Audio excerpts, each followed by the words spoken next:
हाय, राम राम मंडळी, शुभ संध्याकाळ. फायनली 10 दिवस गावाला मस्त एन्जॉय केलं. आता आम्ही चाललो आहोत मुंबईला.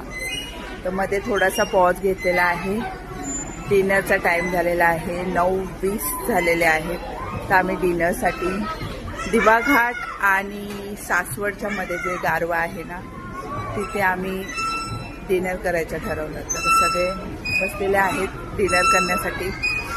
एवढा म्हणजे गारवा आहे ना, त्या नावाप्रमाणे गारवा हॉटेल आहे. बाहेर असू दे नाही तर आतमध्ये बसलेलं असू दे, एवढं थंड हवा येते ना, एवढं मस्त मनसोक्त, एवढं छान वाटतं ना. आणि मेन म्हणजे इकडे प्लेइंग एरिया आहे मुलांसाठी. एवढा मोठा एरिया आहे ना की पॅरेंट्सला मस्त, मुलं म्हणजे त्रास देणारच नाही. ते येऊन खेळतील मुलं, पॅरेंट्स एकदम सुकूनमध्ये जेवू शकतात. हा फायदा आहे. तर आता मी डिनर वगैरे करून निघणार आहोत.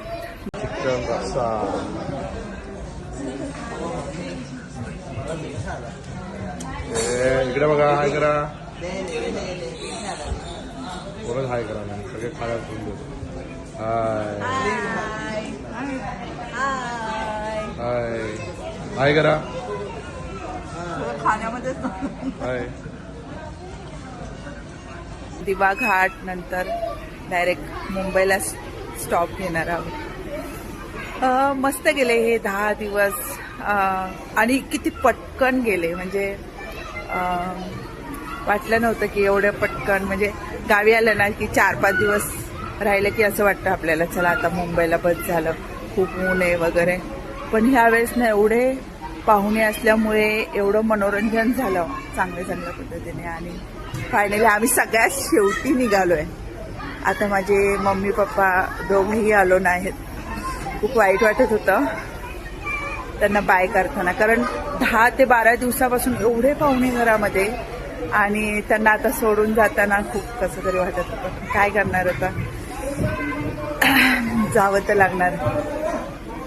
मग तुम्ही यावेळेस खूप छान छान व्हिडिओज पाहणार आहेत, ब्लॉग पाहणार आहे माझे.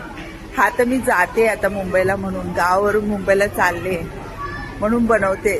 सहज असं वाटलं की अरे हा गारवा आहे, तर नावाप्रमाणेच गारवा आहे. म्हणजे आम्ही गाडीतून उतरलो खाली, अशी हवा आम्हाला खेचत होती, म्हणजे एवढं थंड हवा येत होती.